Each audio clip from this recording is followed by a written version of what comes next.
आज मुझे इस पथ्या स्वस्ति नामक जो मधुसूदन ओझा जी का ग्रंथ है, इसके अंतिम और पंचम प्रपाठक संधि परिष्कार पर कुछ कहने का निर्देश प्राप्त हुआ है। उसका अनुसरण करते हुए यद्यपि यथामति और यथाशक्ति यथा समय मैं प्रयास करूंगा कि संपूर्ण विषय संक्षेप में और स्पष्ट रीति से प्रस्तुत कर सकूं। कुछ चर्चा संधि पर मैंने कल की थी, मैं संक्षेप में फिर भी भूमिका कर देता हूं। जैसा कि हम जानते हैं संधि के विषय में कि दो वर्णों के निकट आने पर वर्णों में जो विकार होता है उसे संधि कहते हैं। ये सामान्य समझ एक व्याकरण के छात्र की होती है। यह संधि शब्द विद्या में किस प्रकार अवतीर्ण होती है, इसके लिए मधुसूदन जी ने इस परिष्कार के प्रारंभ में ही ब्रह्म विद्या से इसकी तुलना करते हुए शब्द विद्या में संधि का क्या स्थान है यह प्रदर्शित किया है। इदमेवाक्षरम अक्षरांतरेण संधि योगे परस्परेण बंधनतो हृदय ग्रंथ्युत्पत्तौ क्षरोत्पत्ति हेतुर्भवति। इदमेवाक्षरम का तात्पर्य है कि पिछले चतुर्थ अक्षर निर्देश नामक परिष्कार में हमने जिस अक्षर का विवेचन किया है वही अक्षर अन्य अक्षर से जब संधि योग में परस्पर बंधन होने से हृदय ग्रंथ की उत्पत्ति होती है और हृदय ग्रंथ की उत्पत्ति में फिर इन क्षर वर्णों की उत्पत्ति का वही हेतु बनता है। हृदय ग्रंथ की उत्पत्ति ही क्षर वर्णों की उत्पत्ति में हेतु होती है। जैसे परब्रह्म विद्या में क्षरभूत जो स्थान रखते हैं अर्थात भूतों को क्षर कहते हैं, उसी प्रकार शब्द ब्रह्म विद्या में जो व्यंजन वर्ण है वो क्षर कहलाते हैं। मैंने अब तक ओझा जी ने पिछला अगर आप परिष्कार सुने होंगे तो उसमें यह बतलाया गया है कि सामान्य स्थापना यह है कि व्यंजन अक्षर है और स्वर अक्षर है।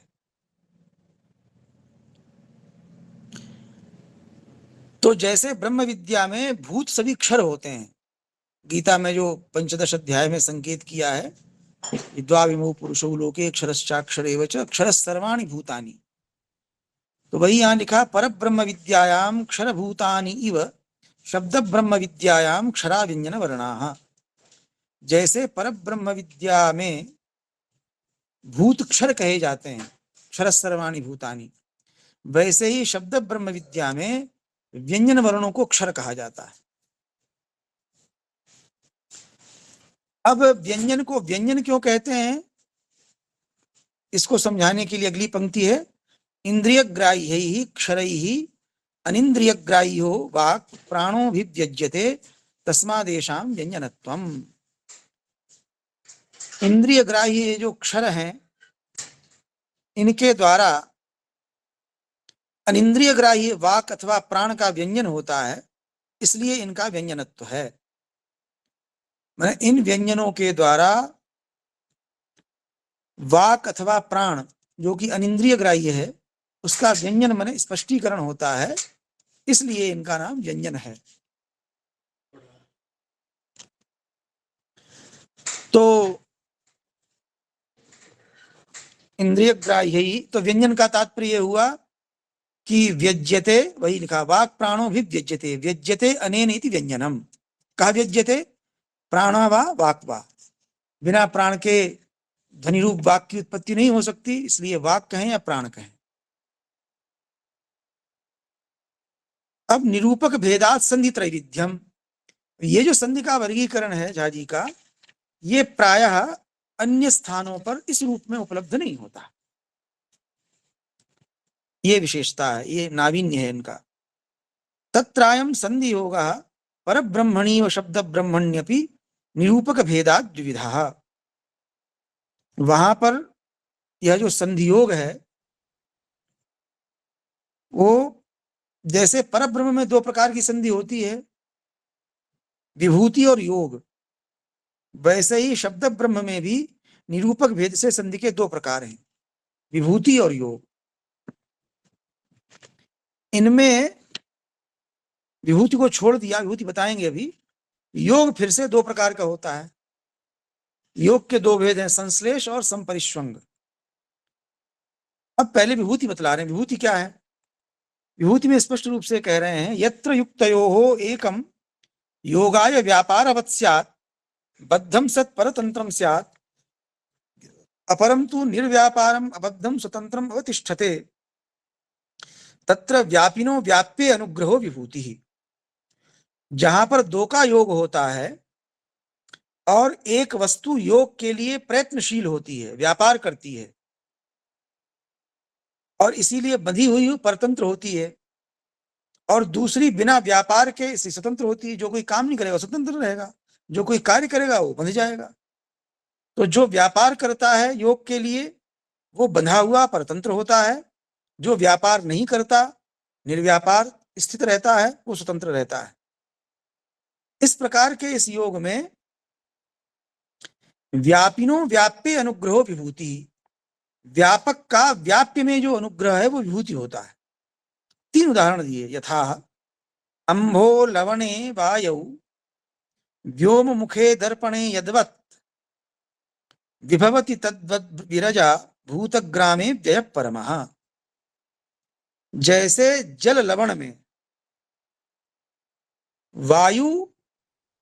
वायु में आकाश और मुख में दर्पण, मुखे दर्पणम पाठ होना चाहिए। अंभो लवणे वायु व्योम मुखे दर्पणम यदवत्। जैसे लवण में अंभ जल, अब यहां लवण जो है वो व्याप्य है और जल जो है व्यापक है। आगे लिखा ही है इन्होंने। तो जलादि व्यापक हैं और लवणादि व्याप्य हैं। अब व्यापक की व्याप्य में जो अनुग्रह है, उपकार है, वही विभूति है। जैसे कि विभवति तद्वत् परब्रह्म विद्या की दृष्टि से कहा, जैसे भूतग्राम में अव्यय पुरुष का अनुग्रह ही विभूति है। जिस जिस भूतग्राम में अव्यय पुरुष प्रकाशित होता है वहां विभूति प्रकाशित होती है। यही सिद्धांत भगवान ने गीता में अंत में कहा। अर्जुन से जब विभूति का वर्णन किया तो अंत में क्या कहा कि अथवा बहुनैतेन किं ज्ञातेन तवार्जुन विष्टभ्यामिदं कृत्स्नम् एकांशेन स्थितो जगत्। और ये कहा कि यद यद विभूतिमत् सत्वम श्रीमदूर्जितमेव वा तत्तदेवावगच्छत्वम मम तेजोंश संभवम। तो अव्यय पुरुष जिस जिस भूत में अनुग्रह करता है वहां वहां भूत विभूति प्रकाशित हो जाती है। तो वैसे ही लवण में जल का अनुग्रह, वायु में आकाश का अनुग्रह, क्योंकि आकाश में वायु रहती है, आकाशगो वायु, और मुखम दर्पणे यदवत्, और दर्पण में मुख,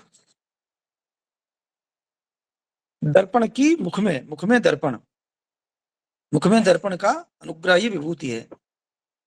क्षरेषु अक्षरो विभवति इति नियमात् यह व्यंजनेषु स्वरो विभवति। क्षरों में अक्षर का विभव होता है। जैसे कि अक्षर भूतों में अक्षर पुरुष का अनुग्रह होने से विभूति उत्पन्न होती है, वैसे ही व्यंजनों में स्वर की विभूति, स्वर का अनुग्रह होता है। स्वर का अनुग्रह क्या है? हम लोग जानते हैं कि बिना स्वरों के व्यंजन का उच्चारण नहीं होता। यही स्वर का अनुग्रह है व्यंजन के प्रति। इसके लिए बहुत अच्छा उदाहरण दिए हैं। यथा स्तर्क्ट शब्दे, यहां पर साधा, ताधा, राधा, याधा, फिर या के बाद एक आ है। इस उदाहरण में जो ओझा जी ने उदाहरण दिया है, इस पूरे उदाहरण में स्वर एक है, बाकी सब व्यंजन है। स्तर्क्ट आधा सा, आधा ता, आधा रा और आधा या के बाद आ, फिर आधा रा, आधा का, आधा टा। तो या का यकारोत्तरवर्ती जो आकार है उसके पहले 4 व्यंजन हैं और यकारोत्तरवर्ती आकार के बाद 3 व्यंजन हैं। ये तीनों, ये जो 7 व्यंजन हैं, ये एक स्वर के सहारे रह रहे हैं। वही कहा, यहाँ अगली पंक्ति है, यथा स्तर्क्ट शब्दे अकारः चतुर्षु पूर्वेषु त्रिषु च उत्तरेषु व्यंजनेषु आलम्बनतया विभवन् दृश्यते। जैसे यकारोत्तरवर्ती अकार किसका आलंबन है? पहले वाले 4 का और बाद वाले 3 का। इन 3 व्यंजनों में आलंबन बन करके अनुग्रह करता हुआ दिखलाई पड़ता है। क्षरेषु चान्यतरस्याम क्षरेषु च अन्यतरस्य अन्यतरस्मिन् विभूति। अब दूसरा उदाहरण और दिया, क्षरों में भी अन्य में अन्य का अनुग्रह विभूति होता है। एक क्षर की दूसरे क्षर में व्याप्ति, ये भी विभूति संबंध है। उदाहरण दिया, यथा रामाणाम वर्ष्मणाम इत्यत्र मूर्धन्ययोः रसयोः प्रयत्न महिम्ना दंत्यो नकारो मूर्धन्यताम आपद्यते। रामाणाम में र और वर्ष्मणाम में श, इनकी प्रयत्न महिमा से जो दंत्य न है, रामा नाम का जो न, वर्ष्मनाम का न, वो मूर्धन्यताम णत्वम आपद्यते, वही णत्व को प्राप्त होता है। तो यहां पर एक अक्षर है र, दूसरा अक्षर है न। र के अनुग्रह से ना का ना हुआ। पाणिनि, भगवान पाणिनि का अनुशासन है रसाभ्याम नोण समान पदे। तो रस निमित्त है, अगर वो निमित्त न हो तो ना को ना नहीं हो सकता। तो रा का ये अनुग्रह है ना पर, कि उसको ना बनाने के लिए रा का अनुग्रह चाहिए, और वैसे ही वर्ष्मणाम में शा का अनुग्रह चाहिए। तो एक अक्षर का दूसरे अक्षर में जो अनुग्रह है वो भी विभूति है। अथैतेषु एव स्थानेषु व्याप्यस्य व्यापिनी योगः संश्लेषः। अब दूसरा बता रहे हैं, विभूति बता दिए।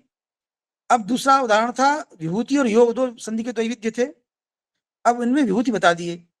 अब योग जो है वो 2 प्रकार का होता है, संश्लेष और संपरिष्वंग। अब संश्लेष बतला रहे हैं, एषु स्थानेषु व्याप्यस्य व्यापिनी योगः संश्लेषः। व्याप्य का व्यापक में जो योग है वो संश्लेष होता है। अब इसमें क्या विशेषता है? तम एकतो बंध योगम आचक्षते। इसमें विशेषता यह है कि चूंकि व्याप्य जो है वो तो छोटा होता है, व्यापक बड़ा होता है। व्याप्य का जो देश है वो बड़ा होगा, व्यापक का देश बड़ा होगा, तभी तो व्यापक व्याप्त करेगा। तो जो न्यून देशवर्ती व्याप्य है वो अधिक देशवर्ती व्यापक को सभी अंगों में तो संश्लेष कर नहीं सकता। इसलिए कहा तम एकतो बंध योगम आचक्षते। इसमें एक ओर से संबंध होता है, दोनों ओर से नहीं, एक तरफा। तम एकतो बंध योगम आचक्षते। अब उन्हीं उदाहरणों को पलट दिए, द्वारा विपर्यास कर दिए। अंभसी लवणम वायुर्व्योम्नि मुखम दर्पणे यदवत् श्लिष्यति तद्वद विरजसी भूतग्रामो व्यये परमे। जैसे जल में लवण का संश्लेष, जल व्यापक है, लवण व्याप्य है। वायुर्व्योम्नि, व्योम व्योम व्यापक है, वायु व्याप्य है। मुखम दर्पणे यदवत्, और दर्पण जो है व्यापक है, मुख व्याप्य है।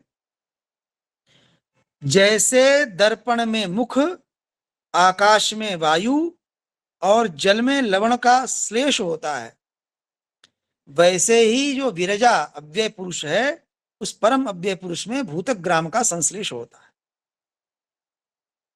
ये संश्लेष एक तरफा होता है। एवं यह व्यंजनानि अबद्धे स्वरे संश्लिष्टानि बद्धानि। इस प्रकार जो स्वर है वो तो अबद्ध रहता है अव्यय पुरुष के समान। उस अबद्ध स्वर में स्वतंत्र, अबद्ध माने स्वतंत्र, स्वतंत्र स्वर में व्यंजन जो है वो संश्लिष्ट होकर के बद्ध हो जाते हैं। क्षराणाम च एकस्य अन्येन संश्लेषः।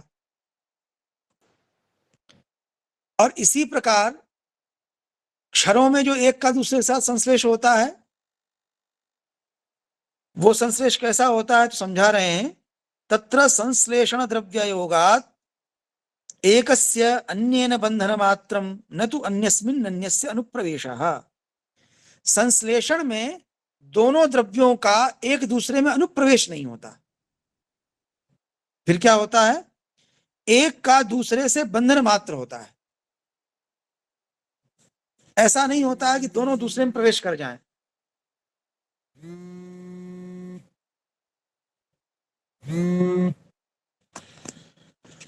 एतदभिप्रायेणैव भगवद्गीतायाम। इसी अभिप्राय से भगवत गीता में कहा है, मया ततमिदं सर्वं जगदव्यक्तमूर्तिना मत्स्थानि सर्वभूतानि न चाहं तेष्वस्थितः न च मत्स्थानि भूतानि पश्य मे योगमैश्वरम् भूतभृन्न च भूतस्थो ममात्मा भूतभावनः यथाकाशस्थितो नित्यं वायुः सर्वत्र गो महान् तथा सर्वाणि भूतानि मत्स्थानीत्युपधारय। यहाँ भगवान ने कहा कि मैंने अव्यक्त रूप से सभी संपूर्ण जगत को व्याप्त कर रखा है, मुझ में सारे भूत व्याप्त स्थित हैं, लेकिन मैं भूतों में स्थित नहीं हूं। फिर कहा मेरे ऐश्वर्य योग को देखो, मुझ में भूत स्थित नहीं है, मैं भूतों को धारण करने वाला हूं पर भूतों में स्थित नहीं हूं, मैं भूत भावन हूं। भूतों में स्थित नहीं हूं फिर भी भूतों को मैं धारण करता हूं। उदाहरण क्या दिया, जैसे आकाश में स्थित वायु सर्वत्र गमन करने वाला महान वायु जैसे आकाश में स्थित होता है, उसी प्रकार से सभी भूत मुझ में स्थित है। मत्स्थानीति संश्लेषात्मकम एकतो बंधनमाह। तो जब भगवान ने कहा मत्स्थानि सर्वभूतानि और न चाहं तेष्वस्थिता, इसकी उत्पत्ति क्या है? इसकी उत्पत्ति है कि जब भगवान ने कहा मत्स्थानि सर्वभूतानि, तो सभी भूतों का अव्यय भगवान में एक अपनी ओर से संश्लेष है। न चाहं तेष्वस्थिता, भगवान उसी प्रकार से उनमें संश्लिष्ट नहीं है, तो दूसरे का बंधन है। तो ये जो न च मत्स्थानि भूतानि कहा, इसका तात्पर्य क्या है कि जैसे भगवान में भूत स्थित हैं, वैसे ही भूतों का ब्रह्म से संश्लेष तो है, लेकिन वो परस्पर अनुप्रवेशात्मक नहीं है, इसलिए कह दिया न च मत्स्थानि भूतानि। माने मुझ में भूत स्थित नहीं है, भूतों का ब्रह्म से संश्लेष है, लेकिन ब्रह्म भूतों में उसी प्रकार से अनुप्रविष्ट नहीं है। न चाहम तेषु इति परस्य तत्र अबंधनमाह, न चाहम तेषु अवस्थिता कह करके दूसरे का उनमें अबंधन है। माने भूतों का ब्रह्म से संश्लेष है लेकिन अनुप्रवेश नहीं है, ब्रह्म का अनुप्रवेश तो है ही, दोनों का अनुप्रवेश नहीं है एक दूसरे में, क्योंकि श्रुति है ही है तत्सृष्ट्वा तदेवानुप्राविशत्, तो ब्रह्म का प्रवेश तो है, भूतों का तादृश प्रवेश नहीं है, भूतों का संबंध मात्र है। इसीलिए न चाहम तेषु अवस्थिता कहा इति परस्य तत्र बंधनमाह। मैं उनमें स्थित नहीं हूं, तात्पर्य है कि मैं भूतों में प्रविष्ट करके बद्ध नहीं हुआ हूं। न च मत्स्थानि इति समन्वय लक्षणानुप्रवेश प्रतिषेधम अभिप्रैति इति विवेक्तव्यम। न च मत्स्थानि जो कहा, उनमें समन्वय लक्षण अनुप्रवेश का प्रतिषेध है, दोनों का एक दूसरे में प्रवेश नहीं है। व्यंजन भेदात संश्लेष साप्त विध्यम। अब व्यंजनों के भेद से वो संश्लेष 7 प्रकार का होता है। सही संश्लेषो व्यंजन भेदात सप्तविधो याज्ञवल्क्येन स्मर्यते। याज्ञवल्क्य शिक्षा एक ग्रंथ है, उस याज्ञवल्क्य शिक्षा से इन्होंने, ओझा जी ने 7 प्रकार के संयोग पिंडों का उदाहरण दिया है और बतलाया है कि व्यंजनों के भेद से वो संश्लेष 7 प्रकार का होता है। अथ सप्तविधा संयोग पिंडा। यमान विद्यादयस्पिंडान शांतस्थान दारुपिंडवत अंतस्थयम वरजम तु ऊर्णापिंडम विनिर्दिशेत अंतस्थयम संयोगे विशेषो नोपलभ्यते अशरीरम यमम विद्यादंतस्थम पिंडनायकम ज्वालापिंडान सनासिक्यान सानुस्वारांस्तु मृण्मयान सोपद्मान वायुपिंडांस्तु जूहा मूले तु वज्रिणः। अब इस 7 व्यंजनों का जो संश्लेष है 7 प्रकार का होता है। याज्ञवल्क्य ने 7 गिनाए। पहला अयस्पिंड है, फिर दारुपिंड है, फिर ऊर्णापिंड है, फिर ज्वालापिंड है, फिर मृतपिंड है, फिर वायुपिंड है, फिर वज्रपिंड है। अब एक एक का उदाहरण देते हैं। अग्नि पत्नीत्ययस्पिंडः। अग्नि ये अयस्पिंड है, ये यम दिखला रहे हैं, यहां पर अग्नि में एक का छपा, दो छपने चाहिए। अग्नि पत्नी इति अयस्पिंडः। क्या लिख रहे हैं? अत्र पंचमा पंचमयोर मध्यवर्तिनो विच्छेदस्य अशरीरत्वाद विशेषानुपलब्धि। यहां पर पंचम और अपंचम का, माने अग्नि में न पंचम वर्ण है, उसके पहले जो उगा है वो अपंचम है, तो पंचम और अपंचम के मध्य में जो वर्ण है पूर्व सदृश वर्ण जिसे यम कहते हैं, वो अशरीरी है, अशरीरत्वाद विशेषानुपलब्धि, क्योंकि वो पूर्व के सदृश होता है। तो कहा कि यम वर्णों में इस प्रकार का विच्छेद होना चाहिए कि उसमें विशेष की उपलब्धि न हो, भेद का पता न चले। ऐसा विच्छेद सर्वथा विच्छेद हो जाए, जैसे कि लोहे का विच्छेद होता है। जब लोहे का दो खंड होते हैं तो उनमें कोई संश्लेष नहीं है, सर्वथा विच्छेद हो जाता है। तो जैसे अग्नि, पत्नी इत्यादि में नकार के पहले गकार है और उसके पहले गकार है, वस्तुतः ग और न के बीच में एक और पूर्व सदस्य वर्ण ग आ जाता है। ये जो पूर्व सदस्य वर्ण है ये यम है। अब इस यम का ये जो गकार रूप यम है, ग और न के बीच में जो ग है वो यम है। ये जो ग है वो पहले वाले ग का अंग है। तो जब ये अकार के साथ उच्चरित होता है और अंत वाले नकार से विच्छेद होता है, तो गकार और नकार का जो मध्यवर्ती गकार है, जिसमें कि नकार का गुण आ जाता है गकार नकार के साम्य से, वो यम वर्ण भी साथ ही उच्छिन्न हो जाता है। अग्नि, उसका पूर्व गकार से पृथक श्रवण नहीं होता। तो पूर्व गकार से पृथक श्रवण नहीं होता, इस पंचम वाले न से सर्वथा उच्छिन्न हो जाता है, जैसे कि लोहे खंड दूसरे से विच्छिन्न हो जाता है। तो इसमें पता नहीं चलता कि दो ग हैं, ऐसा इन्होंने कहा। दूसरा कहा, वही कहा, अत्र पंचमा पंचमयो हो, पंचम है न और अपंचम है ग, इनके बीच में जो मध्यवर्ती है वो कौन है? यम वाला ग। उसका जो विच्छेद है उसका पता नहीं चलता। अशरीरत्वाद विशेषानुपलब्धि। सत्यम अश्वः बिलमिने इति दारुपिंडः। अब दारुपिंड के 3 उदाहरण दिए।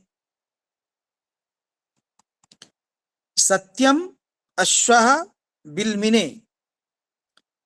सत्यम में क्या है? ता और या का संयोग है।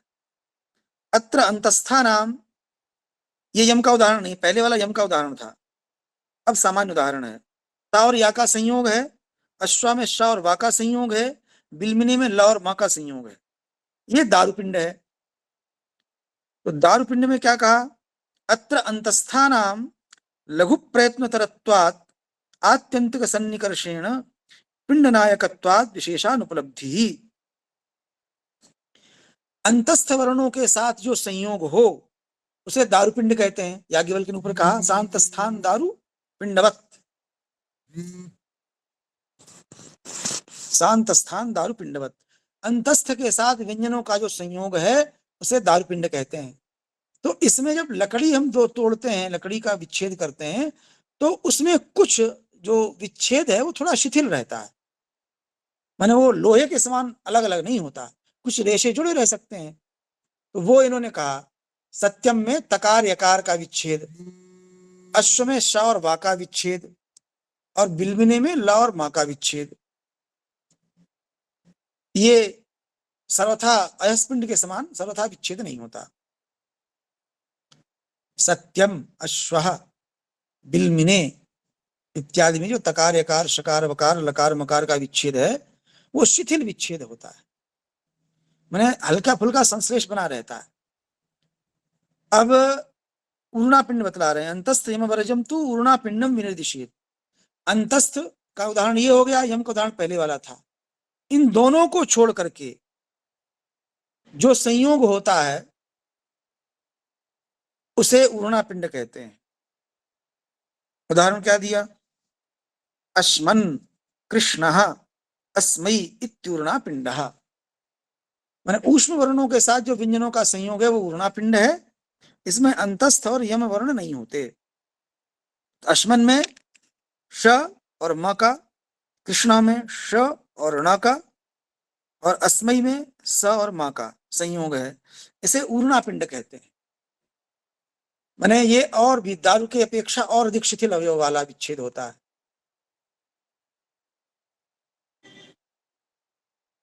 इनमें अब अंतर क्या हुआ कि किसी विशेषता की उपलब्धि नहीं होती, किसमें? पहले वाले अयस्पिंड में, और दारुपिंड में भी विशेष की अनुपलब्धि होती है, लेकिन ऊर्णापिंड में विशेष की उपलब्धि होती है। ऊर्णापिंड में कुछ भेद प्रतीत होता है। ब्रह्म वह्नि गृह्णामि इति ज्वालापिंडः अंतस्थयम संयोगे विशेषो नोपलभ्यते अशरीरम यमम विद्याद अंतस्थम पिंड नायकम।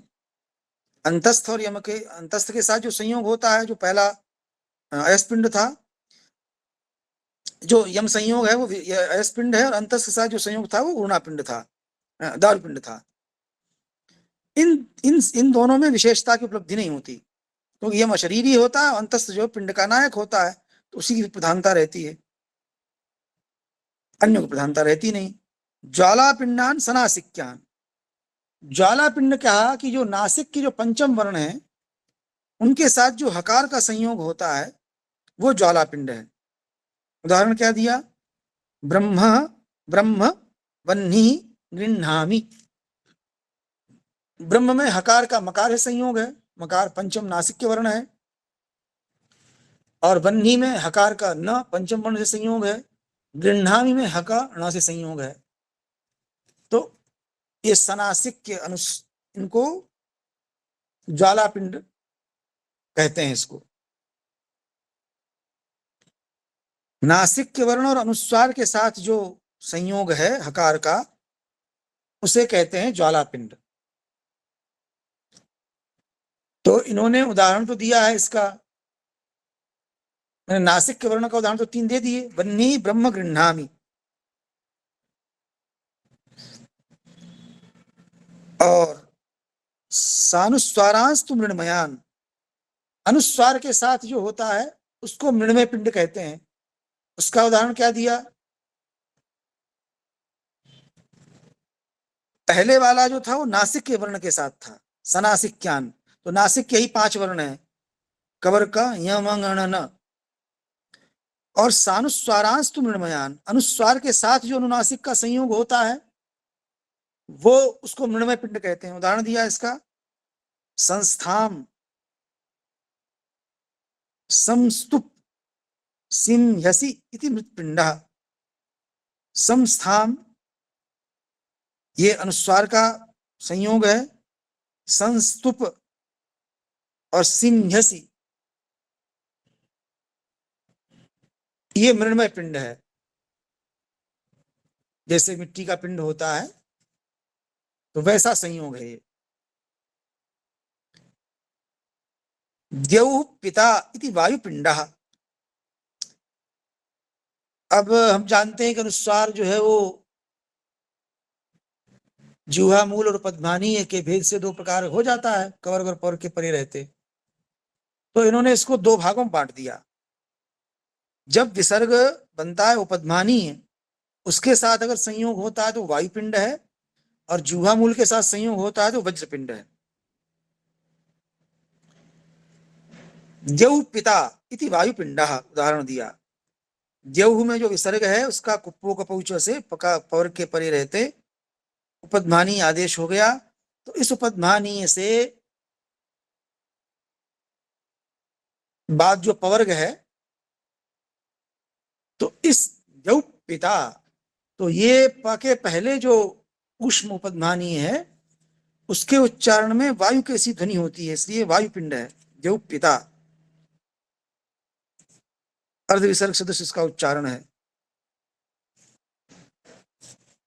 और जिह्वा मूले तो वज्रिणः, और जिह्वा मूल के साथ जो संयोग है उसे वज्रपिंड कहते हैं, क्योंकि इसमें अत्यंत संश्लिष्ट प्रतीति होती है। जैसे उदाहरण दिया है, इह कृति, तो कवर के परे रहते विसर्ग को विकल्प से जिह्वा मूल आदेश होता है, उसी से कुप्पो कपौच से। तो इक कृति इति वज्रपिंडः। तो यहां पर कवर्ग से पूर्व जो वर्ण का उच्चारण हुआ जिह्वा मूलीय का, तो ये इसको भी उष्म कहे, तो ये जिह्वा मूलीय भी उष्म परिगणित होता है विसर्ग का आदेश होने से। तो विसर्ग इसका उष्म वर्ण का अत्यंत संश्लिष्ट उच्चारण होता, वज्र के समान प्रतीति होती है। इक कृति तो इसलिए वैसी संश्लिष्ट प्रतीति वहां नहीं होती और के परे रहते, वहां वायु के समान, इसलिए वायु पिंड है। संयोग को बतलाने, भेद दिखलाने के लिए इन्होंने पिंड, वायु पिंड वज्र पिंड बताए। तो ये जो संश्लेष का साप्तविद्य है, इस प्रकार से याज्ञवल्क्य शिक्षा में प्राप्त होता है, उसको झाजी ने यहां उद्धृत किया है। अब वीर भेदात संपरिश्वंग द्वैविध्यम। अब संपरिश्वंग जो है वो ऐसा होता है कि उसमें दोनों ओर से बंधन होता है। अथ वीर्य भेदात संपरिश्वंगः सचान्योन्यतो बंधन रूपः अक्षरस्य अक्षरेण योगः संपरिश्वंगः। अक्षर माने स्वर, यहां अक्षर का अक्षर से जो संबंध है वो संपरिश्वंग है, दोनों का एक दूसरे से बंधन होता है। जैसे ब्रह्म विद्या में शारीरिक जो विज्ञान आत्मा है वो प्राज्ञ आत्मा से संपरिश्वक्त हो जाता है स्वप्न में, क्योंकि एवं एक स्वर स्वरेण अन्येन संधीयते, एक स्वर की दूसरे स्वर से संधान होता, संधि होती है। यथा नदी यम भानुदय इत्यादि स्वरद्वय संपरिश्वंगः, जिसे हम अकस्वर्ण दीर्घा में पढ़ते हैं श्रवण दीर्घ संधि, उसी को इन्होंने कहा कि संपरिश्वंग रूप है, क्योंकि इसमें ई मिल गई और ऊ मिल गया, एक ही स्वर, तो ये स्वरद्वय संपरिश्वंग है।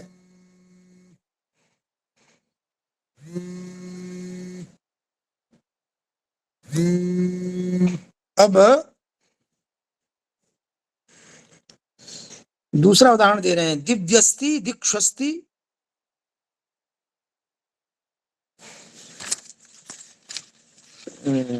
दात्रस्ति इत्यादिषु परस्वरेण अकारादीनां योगः तत्रेदं त्रयं संभाव्यते।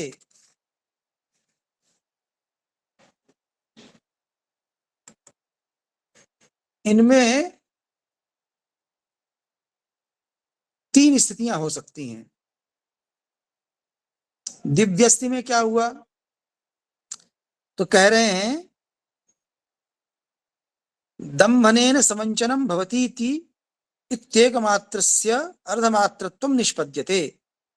दिव्य अस्ति है, अब यहाँ पर जो ई है, ई स्वर की एक मात्रा है, उसका समंचन हो जाने से, माने दब जाने से वो एक मात्रा वाला स्वर अर्धमात्रा बन जाता है। जब ई का यह होगा तो ई यह एक मात्रा है, या की अर्धमात्रा है, व्यंजन अर्धमात्रिक होते हैं, स्वर एक मात्रक होते हैं। तो यहाँ पर ई को जब या हुआ तो एक मात्र स्वर जो है वो अर्धमात्र बन गया। दूसरा, अथवा अन्योदरेण्यांग प्रवेशो भवतीत्यतः इकारस्य षष्ठे बिंदु अकार पंचम बिंदु से समावेशात् इकारस्य अर्धमात्रम अवशिष्यते। अथवा दूसरी व्याख्या ये हो सकती है कि दूसरे के अंग में, दूसरे के उदर में दूसरे का प्रवेश हो गया, और ये स्वर को मानते हैं 9 बिंदु पर्यंत व्याप्त रहता है स्वर, तो उसमें इन्होंने पहले विवेचन किया है। उनमें जो पंचम और षष्ठ बिंदु हैं, उनमें एकार की जो षष्ठ बिंदु में अकार के पंचम बिंदु का समावेश हो जाने से, माने ये एक ही स्वर में पंचम षष्ठ बिंदु मानते हैं, तो एकार में जो अंतिम मात्रा है आधी, वो अकार में समाविष्ट हो गई, तो एक मात्रिक एकार की अर्धमात्रा ही शेष रही। एकार एक मात्रिक है, उसके दो भेद किए, पूर्व में अर्धमात्रा, बाद में अर्धमात्रा, उसको षष्ठ बिंदु कह रहे हैं। वो अर्धमात्रा समाविष्ट हो गई उसमें अकार में, तो फिर इधर एक ही अर्धमात्रा रह गई, वही अकार में दिखाई पड़ रही है। अथवा तीसरी व्याख्या वो की जो बहुत समझ में आने वाली है, अथवा संहितयोः उभयोः अन्यतरस्य वांगक्षतं भवति इत्यतः इकारस्य अकारे युज्यमानस्य परम अर्धमात्रम आवृष्यते इति पूर्वार्धमात्रम अवशिष्यते। एतेषु फलतो विशेषो नास्ति इत्यस्तु यद्वा तद्वा। अब कहा कि तीसरी स्थिति क्या है?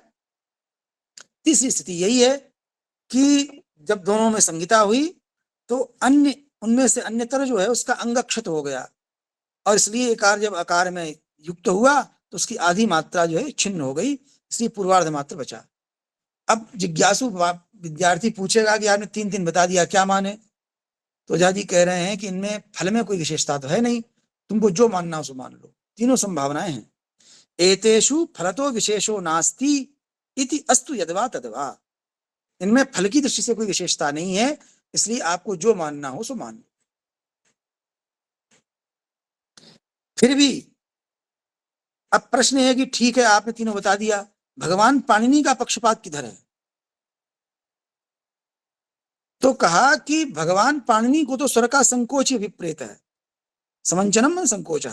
आगे कह रहे हैं इत यणः संप्रसारणम इति ब्रुवतो भगवतः पाणिनेस्तु समंजने पक्षपातः समंचितस्यैव संप्रसारण संभवात् अनुप्रविष्टस्य तु धरणम अवक्ष्यत् क्षतस्य वा अनुसंपत्तिम अवक्ष्यत् श्रुतिरपि समंचन प्रसारणयोरेवानुजानीते श्रूयते हि सार्वायुषाग्नि विद्यायाम। कहा कि चूंकि दूसरी संज्ञा पाणिनि ने संप्रसारण की है, तो इससे सिद्ध हो रहा है कि पाणिनि जी संप्रसारण और संकोच यही दो पक्ष स्वीकार करते हैं। क्यों? क्योंकि संप्रसारण माने फैलाना, फैलाना किसका होता है? जिसका संकोच हुआ है। तो समंचितस्यैव संप्रसारण संभवात्, तो संकुचित का ही संप्रसारण होता है। अगर अनुप्रवेश वाला पक्ष मानते पाणिनि भगवान, तो फिर बाद में कभी वो जिसका अनुप्रवेश होता, कभी फिर बहिर्गमन भी होता है। तो अनुप्रविष्टस्य तु उद्धरणम अवक्षत, अनुप्रविष्ट का उद्धरण पाणिनि बतलाते, वो तो बतलाया नहीं उन्होंने कहीं। और अगर हम जो तीसरा कहे कि क्षत हो गया, एक अर्धमात्रा क्षत हो गई, तो अगर क्षत हो गई तो फिर कभी उसकी मात्रा की पुनः प्राप्ति भी होती।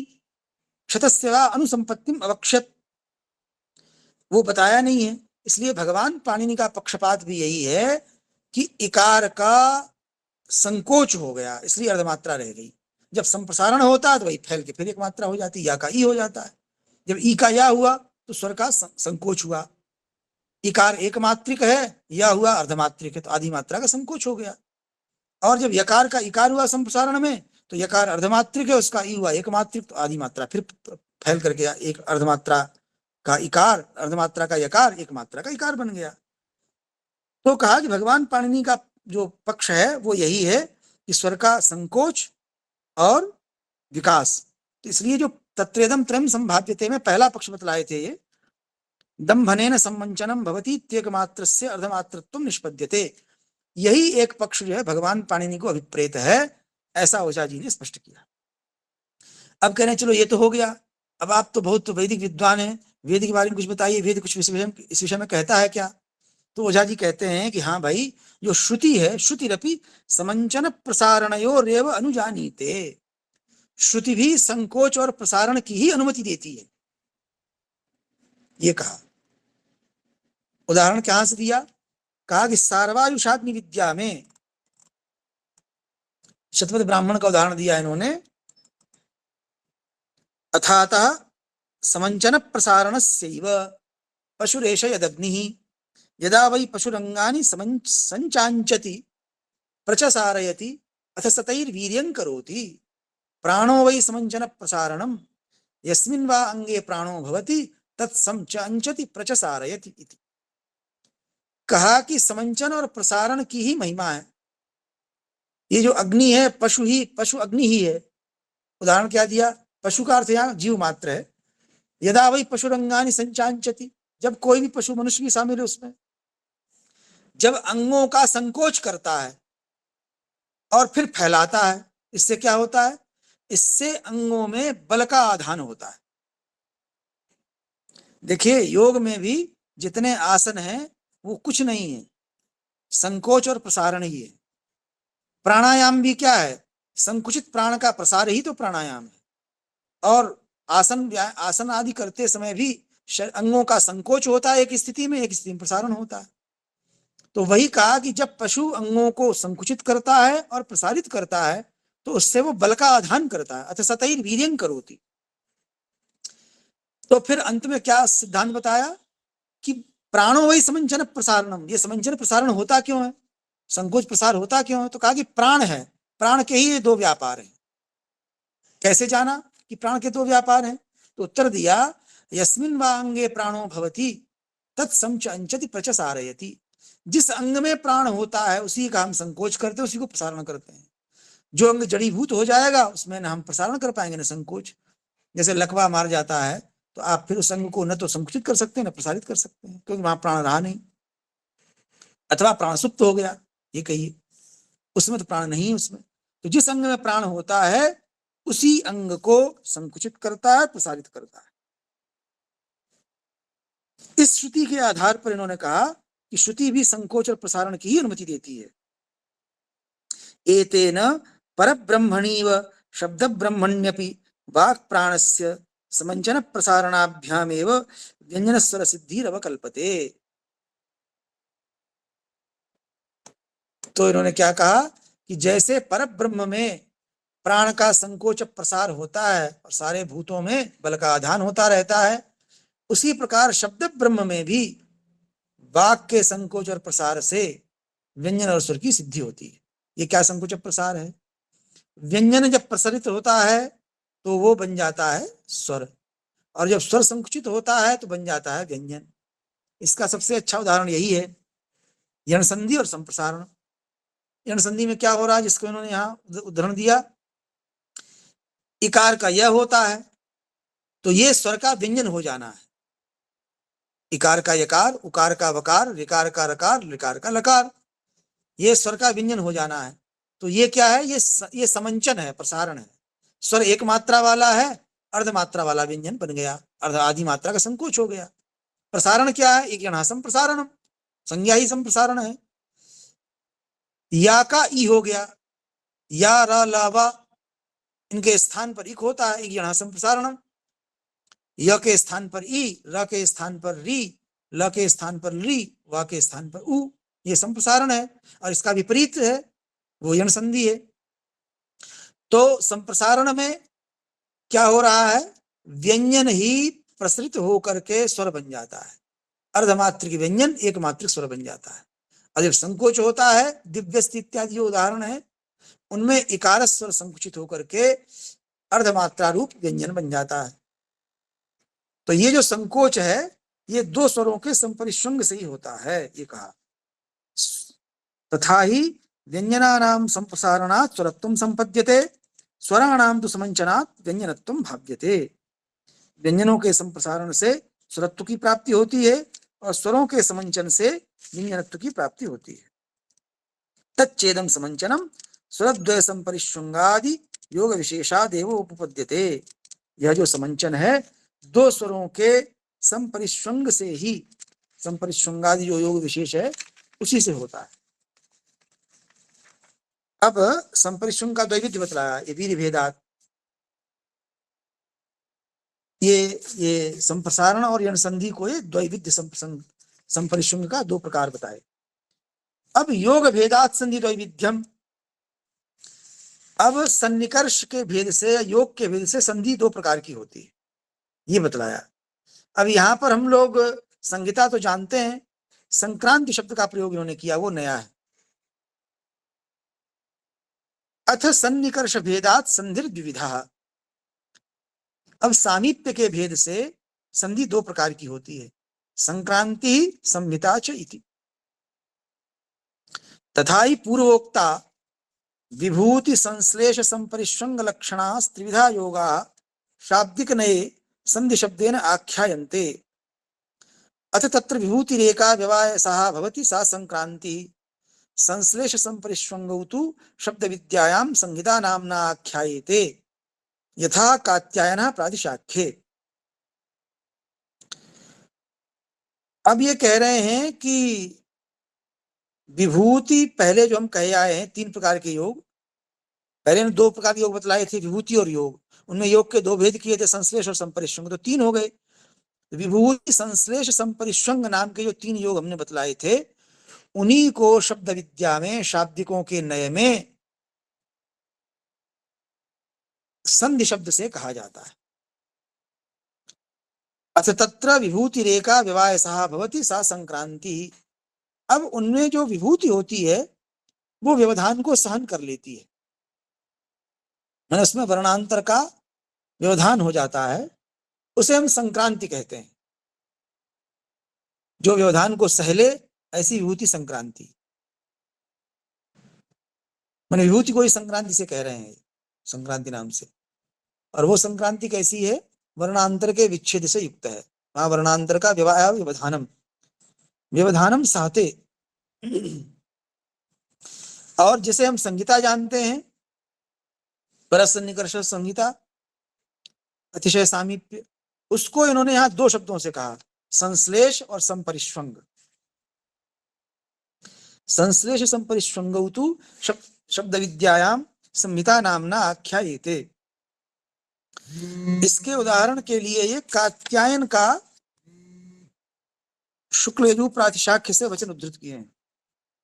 वर्णानाम एक प्राण योग संहितेति। जैसे पाणिनि का संहिता का लक्षण है परः सन्निकर्ष संहिता, वैसे ही शुक्ल यजु प्रातिशाख्य में कात्यायन ने वर्णानाम एक प्राण योग संहिता ऐसा कहा। अर्थात जब एक ही श्वास, एक ही प्राण से जिन वर्णों का उच्चारण हो जाए वहां तक संहिता है, और जहां श्वास दूसरी लेनी पड़े वहां संहिता विच्छिन्न हो गई। ये लक्षण कात्यायन ने किया। सचैक प्राण स्वरस्य क्रांति मंडलम अनुष्टुप छंदः। और वह जो एक प्राण है वही स्वर का व्याप्ति स्थल है और वही अनुष्टुप छंद है। प्राणा वै देवा वयोनाथा छन्दांसि वै देवा वयोनाथा।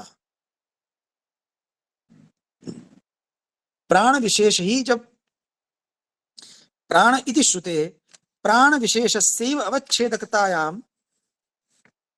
छंदस्तु सिद्धेः एक प्राण योगो व्यवायेपि संभवति इति तत्प्रत्याख्यानाय पाणिनि परसन्निकर्ष संहिता इत्याह। अब प्रश्न ये है कि भाई आपने जो है, अब यहाँ प्रश्न क्या उठा कि संहिता का लक्षण कात्यायन कुछ और दे रहे हैं, पाणिनि जी कुछ और दे रहे हैं, विद्यार्थी क्या माने? तो यहाँ स्पष्टीकरण कर रहे हैं ओझा जी कि एक यहाँ जो संहिता इन्होंने कही है इसमें व्यवाय वाला संहिता भी इसमें समाविष्ट है, लेकिन पाणिनि जी संहिता उल्लेख कर रहे हैं संहिता का लक्षण, तो उन्हें व्यवाय मान्य नहीं है। इसलिए कहा प्राण विशेषस्य अवच्छेदकतायाम छंदस्तु सिद्धेः। जब प्राण विशेष ही अवच्छेदक बनता है तो छंद छंद तो बन जाएगा उससे, लेकिन एक प्राण योगो व्यवायेपि संभवति। एक व्यवधान होने पर भी, एक वर्ण के दो वर्णों के बीच में एक वर्ण का व्यवधान हो तब भी एक प्राण से उसका उच्चारण कर सकते हैं।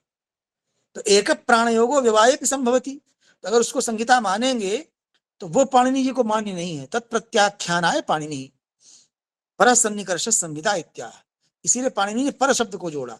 अतिशय सामीप्य संहिता है, इनको अर्धमात्रा का व्यवधान भी मान्य नहीं है, तो कात्यायन को मान्य है। तो इसलिए कात्यायन की संहिता से अपनी संहिता को अलग करने के लिए पाणिनि ने परसन्निकर्ष संहिता कहा। अब प्रश्न ये कि ठीक है, अब ये परसन्निकर्षा कह करके कात्यायन से जो अपने को पाणिनि अलग किए, तो ये तो बताए नहीं कि अतिशय सामीप्य हम कितने को माने। तो प्रश्न उठा रहे हैं कह परः सन्निकर्षः इति चेत। अगर कोई पूछे कि ठीक है आपने बहुत बताया परासन्निकर्षा परासन्निकर्षा, ये परासन्निकर्षा है क्या? कितने सन्निकर्ष को हम परसन्निकर्ष माने? तो कहा कि इस प्रश्न के उत्तर में कुछ लोग ऐसा कहते हैं, ये पूर्व पक्ष को उठा रहे हैं। कह परासन्निकर्षा इति चेत स्वारसिकार्धमात्रा कालमात्र व्यवायेन उच्चारणम संहिता इति केचिदाहु तद असत्। कुछ लोग ये कहते हैं कि स्वाभाविक रूप से अर्धमात्रा काल के व्यवधान से जो उच्चारण होता है उसको संहिता कहते हैं, ऐसा मान लेना चाहिए। तो ओझा जी कह रहे हैं कि उनका कहना ठीक नहीं, तद असत, वो असत्य है। अवग्रहादौ पदद्वय योगे अर्धमात्रा काल प्रतिपत्तौ अपि वर्णद्वय योगे तावत विच्छेदानुभवा भावात्। कहा कि वेद मंत्र इत्यादि में यहाँ अवग्रह होता है, एक ही पद के बीच में थोड़ा रुकते हैं। अवग्रह इत्यादि में दो पदों का योग होने पर भी अर्धमात्रा काल का व्यवधान होने पर भी वर्णद्वय के योग में विच्छेद का अनुभव नहीं होता। माने वहां पर अर्धमात्रा काल का हमें अनुभव होता है अर्धमात्रा काल प्रतिपत्तों, क्यों अवग्रमित रुकते हैं, तो जब रुकते हैं तो संहिता नहीं रही। अर्धमात्रा काल की प्रतिपत्ति होती है, हमें प्रतीत होता है कि अर्धमात्रा काल हम रुक गए, फिर भी विच्छेद का अनुभव नहीं होता। वर्णद्वय योगे तावद विच्छेद अनुभवा भावात, और वर्ण दो वर्णों का योग होता है।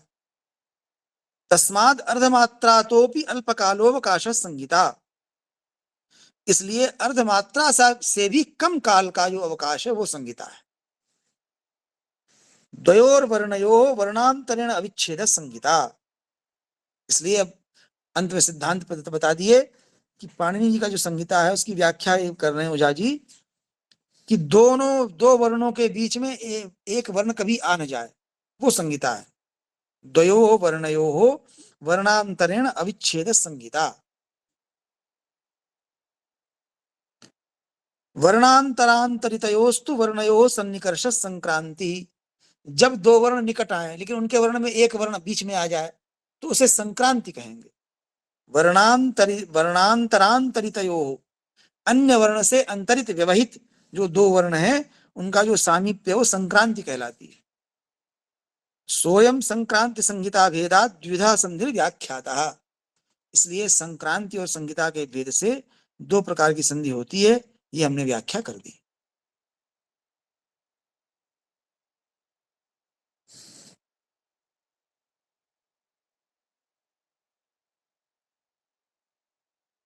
तो ये इन्होंने अर्धमात्रा काल के व्यवधान से जो उच्चारण संहिता होता है इसका खंडन किए अवग्रह का उदाहरण देकर के। अब आश्रय भेदात संधि द्वैविध्यम, अब आश्रय के भेद से संधि के दो प्रकार बतला रहे हैं। अथ आश्रय भेदात संधि द्विधा, स्वर संधि व्यंजन संधिश्च, स्वर के आश्रय से स्वर संधि और व्यंजन के आश्रय से व्यंजन संधि, ये दो प्रकार की संधि होती है। स्वर संधि संहितायाम एवं उपपद्यते, अब उनमें जो स्वर संधि होती है वो संहिता के होने पर ही होगी, न तो संक्रांति सन्निकर्षे व्यवाय सहे, संक्रांति रूप जो सन्निकर्ष है जो कि व्यवधान को सहन कर लेता है उसमें स्वर संधि नहीं होती। तत्र एकमात्रिक स्वर से पूर्वार्धमात्रा पंचम बिंदु परार्धमात्रा षष्ठ बिंदु इति संज्ञायेते,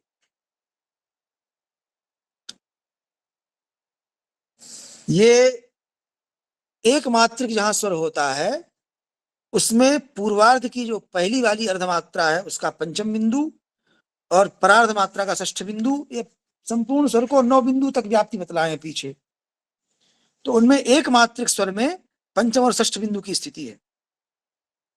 तो पूर्व स्वर का जो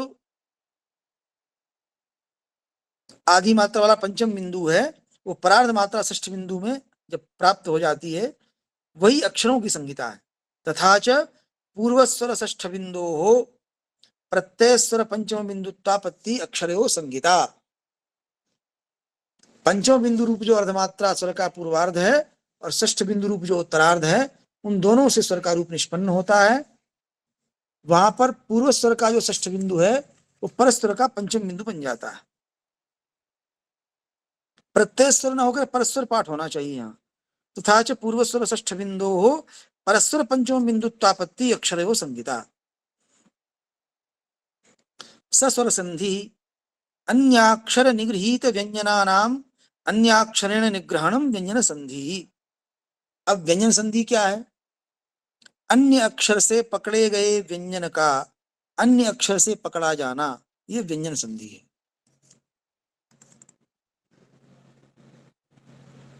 जैसे जो व्यंजन संधि के उदाहरण जितने हैं, ताकाता हो जाना, ताकाचा हो जाना, तो ये कह रहे हैं अन्याक्षर निगृहीत व्यंजना नाम, यहां पर ये स्वर और व्यंजन की संधि दिखलाए हैं। अन्य अक्षर अर्थात स्वर से पकड़े गए व्यंजन का अन्य स्वर से पकड़ा जाना। उदाहरण दिया तदागमन इत्यादि में, तत् आगमन है तो तत्रूप जो व्यंजन है वो पहले वाले तकारोत्तरवर्ती अकार से गृहीत है। तत् तत् में जो अंतिमता है वो व्यंजन है शुद्ध, उसके पहले तकारोत्तरवर्ती जो अकार है उससे वो त शुद्ध व्यंजन गृहीत है। अब उसका अन्याक्षर से जो निग्रहण होता है, अर्थात वो आ में मिलकर तदागमन जब बन जाएगा तो आगमन पद का जो आदि स्वर है उससे गृहीत हो जाता है, तो उच्चारण से स्पष्ट प्रतीत होता है, ये व्यंजन संधि है। अथ बल भेदात संधि द्वैविध्यम, अब बल के भेद से संधि का द्वैविध्य बतलाया। स्वर व्यंजन संधिभ्याम वर्ण गुणातिरेको भवति।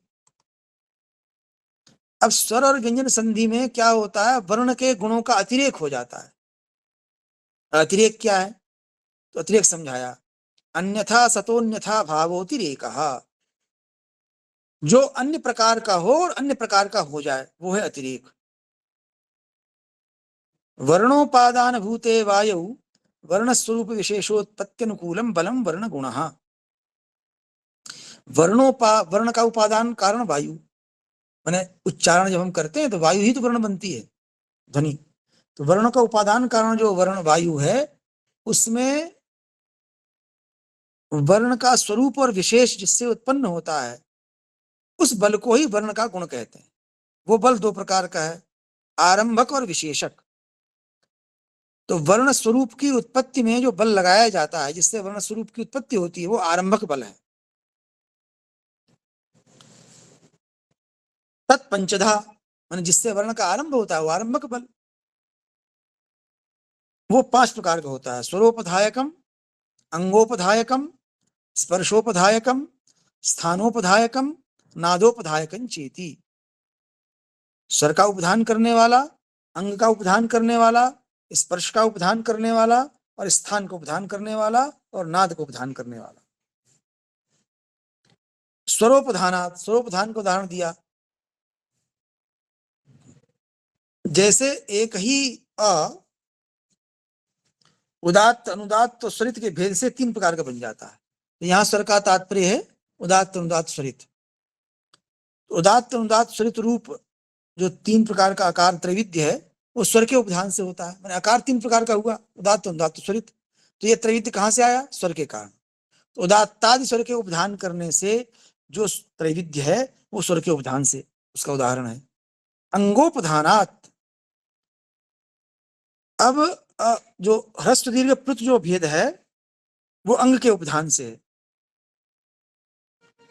व्यंजनानां च स्वरांगत्वं स्वरोच्चारणाधीनोच्चारणत्वं सब व्यंजन स्वरस्य एकाक्षरत्वं च। व्यंजनों का जो स्वरांगत्व है वो स्वर के उच्चारण के अधीन उच्चारण है उसका।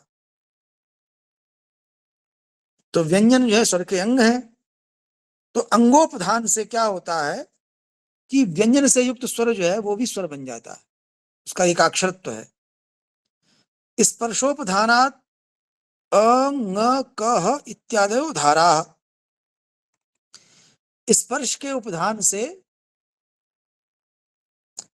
अनेकों वर्ण धाराएं बन जाती हैं। जैसे अ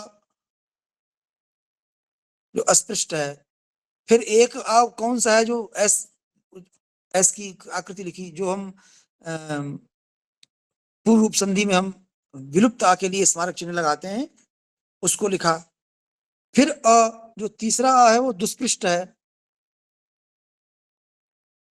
फिर न इत्यादि मृदुस्पृष्ट है, क इत्यादि तीव्र स्पृष्ट है, ह इत्यादि अर्धस्पृष्ट है। तो स्पर्श के भेद से, माने स्पर्श कैसा है, ईशत है अथवा अल्प है अथवा दुःखेन स्पृष्ट है अथवा मृदुस्पृष्ट है अथवा तीव्र स्पृष्ट है अथवा ह। तो स्पर्श के उपधायक बल के भेद से ये भेद होते हैं।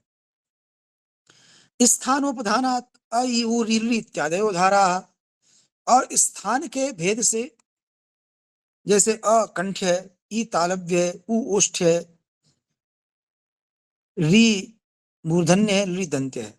तो स्थानोपधायक बल के भेद से अनेकों वर्ण धाराएं होती हैं।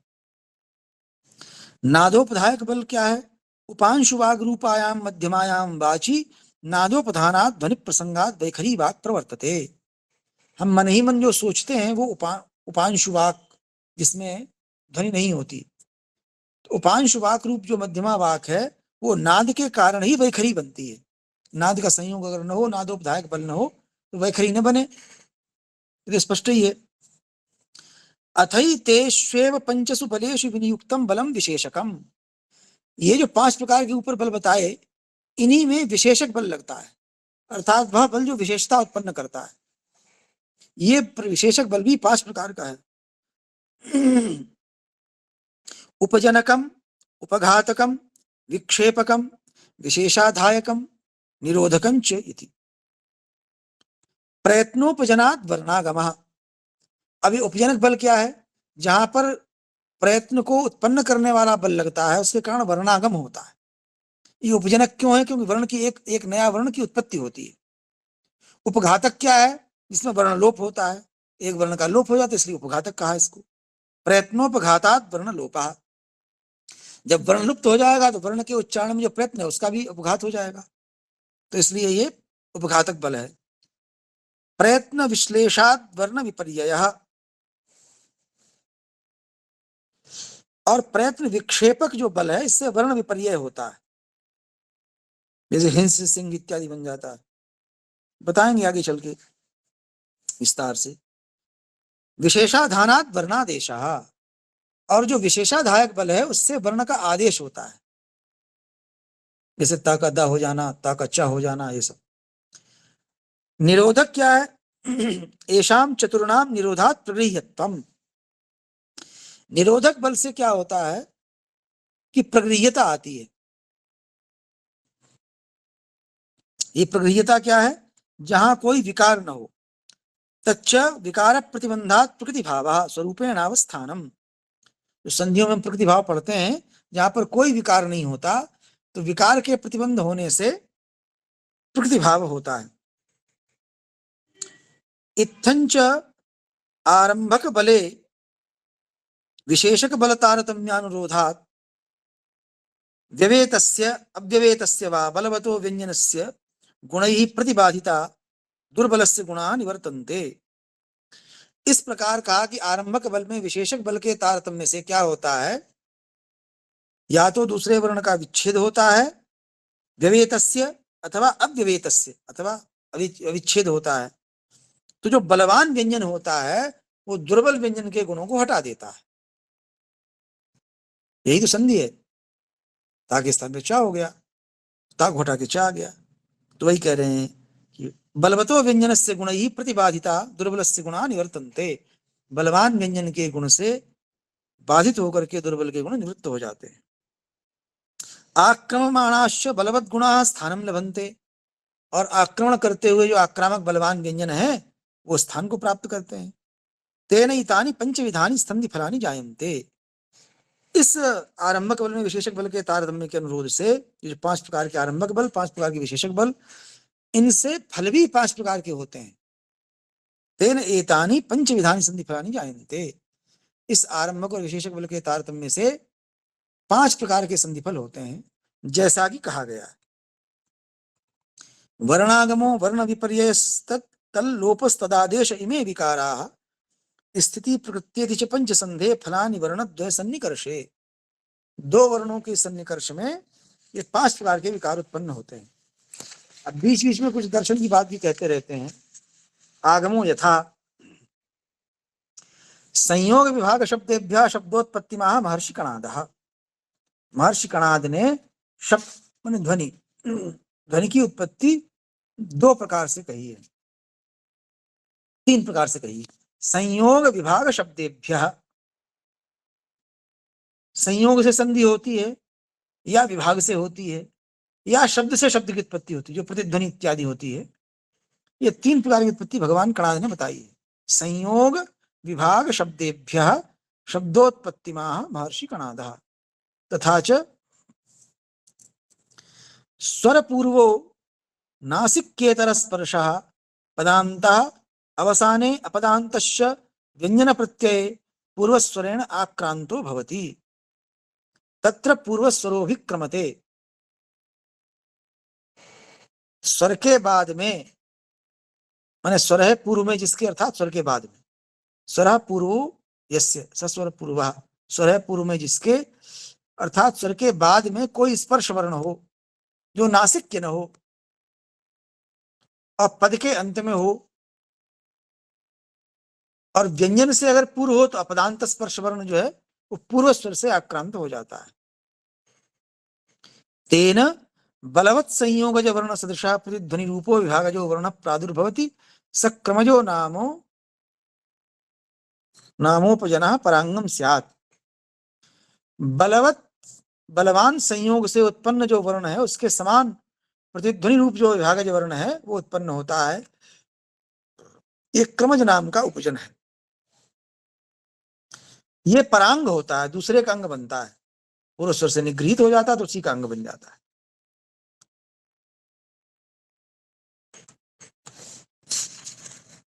यथा है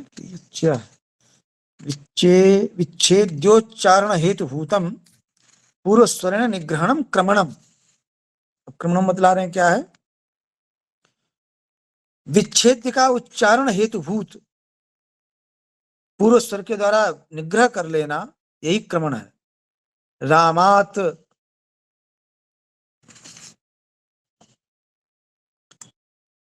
ये क्यों होता है? क्योंकि बिना स्वर के व्यंजन का उच्चारण संभव नहीं है। तो रामात,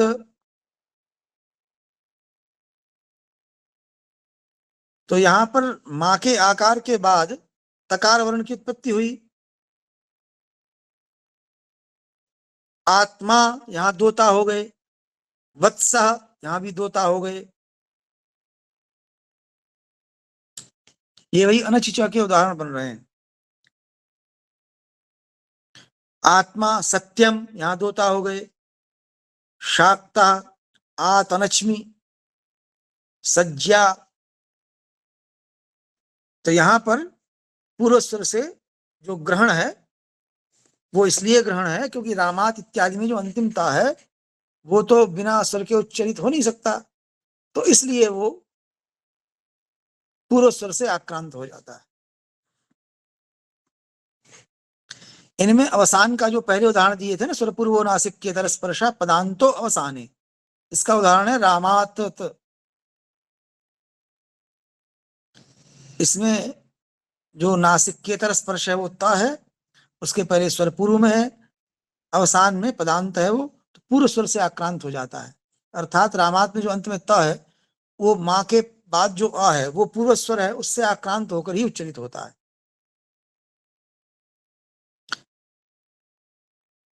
हकार परत्व ऐसे ही वत्सा इत्यादि में भी, वत्सा में जो दो ता हुए हैं तो वह के बाद जो अ है उससे आक्रांत होकर के ता का उच्चारण होगा। आत्मा में भी वही बात, सत्यम में भी, शाक्ता आतनच में, सब जगह भी पूर्व स्वर से आक्रांत होकर के ही ये जो दो स्वर हो रहे हैं पूर्व स्वर है निग्रहणम क्रमणम, इसे क्रमण कहते हैं। हकार परत्वे क्रमजस्य परांगत्वेन तद योगात सूक्ष्म वर्ण सिद्धि। अब जो जयो होने तरस्याम हम लोग पढ़ते हैं, वाग्घरी, वाग्घस्ती, षड्ढस्ती, तद्धस्ती, कुब्भस्ती इत्यादि उदाहरण दिए हैं। तो हकार अगर आगे परे हो तो ये जो क्रमज विभागज वर्ण है ये सूक्ष्म बन जाता है, उष्म वर्ण युक्त। वाग्घस्ती,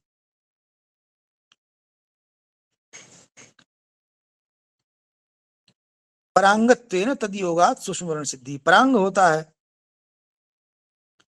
तो उष्म, वाग्घस्ती में जो आगे स है उष्म वर्ण है, उससे उस वर्ण के साथ सिद्धि होती है इसकी।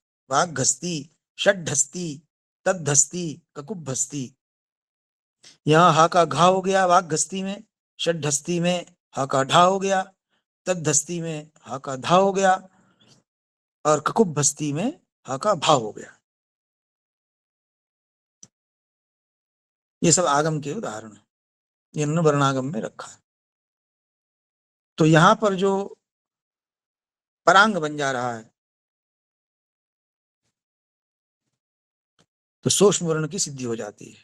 ढस्ती, तद्धस्ती, ये जो सकार के सहित जो तकार है और अंत में जो इकार है उसका अंग बन रहा है ये हकार।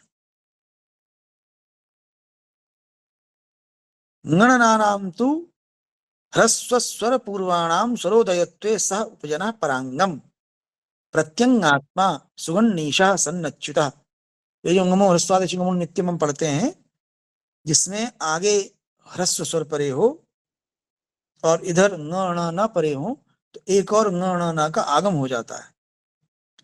तो ह्रस्व स्वर पूर्वाणाम ङनानाम तु स्वरोदयत्वे स उपजन परांगम, वो जो उपजन है वो परांग बन जाता है। तो प्रत्यंगात्मा इत्यादि में जो आ से जुड़ा हुआ अंग है वो आगे वाले आ पर वाले आ का अंग बन जाता है। प्रत्यंगात्मा सुगन्नीशा सन्नच्युत स्वर भक्त्युदयत्वेपि असति विशेषे असति विरोधे स्वरोदयवत् संधि फलम अस्ति ह्यूष्मणाम स्वर भक्त्यारब्धत्वम अर्षः आर्षम अर्हः ह्लादः ह्लादः च्योतते। कहा कि ऊष्म वर्ण भी जो है स्वर भक्ति से आरंभ होते हैं। कुछ ऐसे उदाहरण दिए इन्होंने, जैसे स्त्री, तो यहां पर ऊष्म वर्ण से आरंभ हो रहा है, स्वर भक्ति से आरंभ हो रहा है। इत्यादि इत्यादिषु ऊष्मोच्चारणात् प्राक् स्वर भक्त्या अकारेकाराद्यात्मनः आभासमानत्वात् तेन प्राङ्षष्ठः सुगणष्ठः संस्थः संघस्मिहु इत्यादौ क्रममाणानां गणनानां विभागयोपजना गणना एव जायन्ते, किन्तु तेषां पराङ्गतया तेभ्यो नासिक्यतापादकयत्नो निवर्तते। लेकिन उनके परांग होने से गणना के उनका जो नासिक्यता पादक यत्न है उसकी आवश्यकता नहीं होती। सन्निकृष्टानाम उष्मणाम नासिक्य प्रतिपत्ति प्रतिपंथी गुणशालितया तेन नासिक्य गुणस्य प्रतिरुद्धत्वात्, जो सन्निकृष्ट ऊष्म वर्ण है वो नासिक के प्रतिपंथी हैं। संसह इत्यादि में ऊष्म सा ऊष्म है, उनके बीच में नासिक के वर्ण जो ना आ गया वो प्रतिपंथी है गुण वाला, इसलिए नासिक के गुण वहां प्रतिरुद्ध हो जाता है। संसह वहां बहुत प्रयत्न नासिक के उच्चारण में जो होता है वो दिखाई नहीं पड़ता। सकारस्य नित्यदंत स्थानत्वेन विवक्षया प्रगृह्यत्वम् तत्र दन्त्यता गुण प्राबल्यात् तत्प्रत्ययत्वोपजातस्य तस्य दन्त्यत्वम् षटत् षटत् सुखिनः षटत् सन्तः। अब प्रगृह्य संज्ञा में ओझा जी ये कहें कि प्रगृह्यता विवक्षाधीन होती है, ये आगे चल के कहें। तो कह रहे हैं सकार तो नित्य दंत्य स्थान वाला है, इसलिए उसका प्रगृहित विवक्षा से होता है। तत्र दंत्यता गुण प्राबल्या तत्प्रत्ययत्वोपजातस्य तस्य दंत्यत्वम्। तो षटत् सुखिना इत्यादि में आगे ट के बाद जो तकार का आगम हो रहा है और आगे उसके स है, तो दंत के प्राबल्य होने से ये जो षटत् सुखिना में जो ट है उसका भी दंतित्व हो जाता है। षटत् सुखिनः षटत् सन्तः, क्योंकि दंतिता का गुण प्राबल्य है इसलिए इसमें भी कुछ दंतित्व आ जाता है ट में। स्वर पूर्वाभ्याम रहाभ्याम परस्मिन् हभिन्ने अनुष्मान्तस्थोदये व्यंजने पूर्वस्वर क्रमते न क्रमते वा उच्चारणातिरेकोऽयम् ऐच्छिकः सांप्रदायिको वा द्रष्टव्यः ऊष्मान्तस्थ परत्वे तु न क्रमते कार्त्स्न्यम स्वर्ग्यम। अब ये कह रहे हैं कि यदि रह जो अचोरहाभ्याम जो हम पढ़ते हैं उसके संबंध में कुछ बात कह रहे हैं। रह जिनके पहले स्वर हों और हा को छोड़ करके कोई व्यंजन हो, अनुष्मान्तस्थोदय ऊष्म भी न हो और अंतस्थ भी न हो, तो ऐसे में पूर्व स्वर आक्रमण करता भी है, मैंने दबा भी लेता है, नहीं भी दबाता है। ये जो उच्चारणातिरेक है ये कैसा है? ऐच्छिक है अथवा सांप्रदायिक है। अर्थात जहां जैसी वैदिक शाखा में, सांप्रदायिक का तात्पर्य है जिस जिस वैदिक शाखा में जिस प्रातिशाख्य के विधान से जैसा विधान प्राप्त हो वैसा करना चाहिए, इसलिए लिखा उच्चारणातिरेकोयम ऐच्छिका सांप्रदायिको वा द्रष्टव्यः। उदाहरण क्या दिया? तर्कः, इन सब में ह नहीं है। सर्गः, गर्जः, ब्रह्म नहीं हस्ति, तो इन सब में तर्कः, स्वर्गः, गर्जः, ये तो र के उच्चारण अचोराभ्याम दे र का उदाहरण है, और ब्रह्म नहीं हस्ति ये जो है ह का व्यवधान का उदाहरण है। तो इनमें पूर्व स्वर क्रांत जैसा चाहे वैसा करें, अर्थात पूर्व स्वर का अंग बने या न बने, पूर्व स्वर को अपने गुण को उन पर दबा दे, मैंने अपने गुण का आक्रमण कर ले, उसकी प्रधानता हो जाए, ये संप्रदाय से होता है, जैसे उच्चारण हो। ऊष्मांतस्थ परत्वे तु न क्रमते, लेकिन यदि ऊष्म और अंतस्थ वर्ण आगे परे हों तब पूर्व स्वर जो है प्रधान नहीं रह जाता। उदाहरण दिए कार्त्स्न्यम। अब यहां पर क्या है,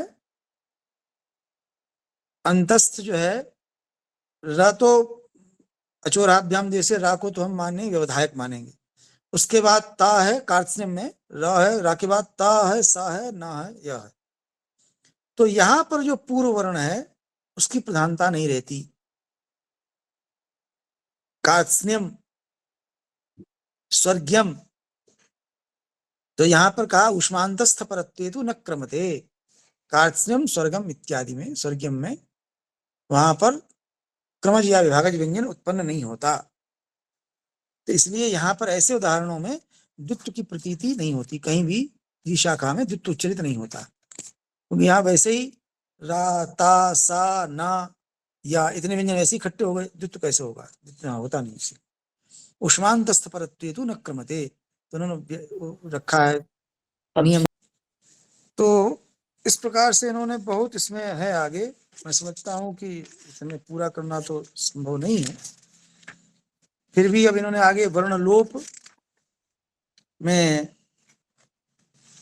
प्रयुगम इति वक्तव्य उच्चारण दोषाद यलोपः, प्रयुगम जो एक शब्द मिलता है जहां पर संधि का अभाव है प्रयुगम में, तो उसकी उत्पत्ति कैसे हो, संधि क्यों नहीं होती, तो इसमें एक उत्तर दिए हैं ये पूजा जी, प्रयुगम इति वक्तव्य उच्चारण दोषाद यलोपः, कह रहे हैं कि प्रयुगम शब्द है, प्रयुगम उच्चारण के दोष से या का लोप हो गया, इसलिए प्रयुगम है, इसीलिए यहाँ पर फिर गुण संधि नहीं होती। उत्स्निक इति वक्तव्य उदोद लोपा, उत्स्निक ऐसा कहना चाहिए, यहाँ पर उद के दा का लोप हो जाता है तो उष्णिक हो जाता है, इसलिए उष्णिक में त द सुनाई नहीं पड़ता। ये दोनों लोप जो है उच्चारण दोष के उदाहरण है। उष्णिक उदस्था स्तंभो प्रयत्नोपघातात सलोपा, उदस्था स्तंभो पूर्व से जो सूत्र हम पढ़ते हैं उसमें सा का लोप प्रयत्न के उपघात से होता है, उत्थानम उत्तमनम। तो इस प्रकार से मुझे लगता है बाद में इसको फिर देखना चाहिए, विपर्य के उदाहरण दिए हैं, आदेश के उदाहरण दिए हैं, इनको फिर बाद में कभी बतलाया जा सकता है, अभी तो संभव नहीं है, समय नहीं है। और फिर अंत में प्रकृति भाव बतलाया इन्होंने, तो इस प्रकार से सभी इन्होंने कर दिए यहाँ प्रकृति भाव पर। प्रकृति भाव का मैं थोड़ा कहकर रुक जाता हूँ। यस्य स्वरूपमेव दर्शयितुमिष्यते सप्रकर्षेण गृहीतत्वात् प्रगृह्य, प्रकर्ष से गृहीत होने से वो प्रगृह्य है, सही सत्यपि विकार निमित्त प्रत्यासक्तो प्रगृहीतत्वादेव न स्वरूपाच्यवते न विकारं गृह्णाति, वो प्रकर्ष से गृहीत है इसीलिए न तो वो विकार को प्राप्त होता है और न स्वरूप से च्युत होता है। उदाहरण वही है, ईउए द्विवचनम प्रगृह्यम हरि एतौ, तो ईदुदे द्विवचनम प्रगृह्यम पाणिनि का अनुशासन है, उसी को ले लिए हैं। ईउए द्विवचनम प्रगृह्यम हरि एतौ विष्णु इमौ द्रव्ये इमे ईषदर्थम अवध्यर्थम आकारम त्यक्त्वा एकस्वरो निपात प्रगृह्य, निपाति का जनांग की व्याख्या है कि ईषद अर्थ वाले और अवधि अर्थ वाले आकार को छोड़ करके एक स्वर वाला जो आकार है वो प्रगृह्य होता है, निपात। अ ई उ री ली ए ओ ऐयौ ये सभी प्रगृह्य होते हैं एकाच स्वर होने से। ओकारांतो निपात प्रगृह्य अहो ईशा। अंत में इतनी बात कहे हैं, विवक्षा निबंधनो एवं प्रतिभावो यथा विवक्षम द्रष्टव्य, ये सारा जो प्रतिभाव है विवक्षा से बंधा हुआ है, इसलिए जिसकी जैसी विवक्षा हो वैसा करना चाहिए। लेकिन ये विवक्षा भी शास्त्रीय है, अर्थात जिसके प्रातिशाख्य में शाखा के अनुसार जैसा विधान हो वैसा करना चाहिए, ऐसी मनमानी विवक्षा नहीं।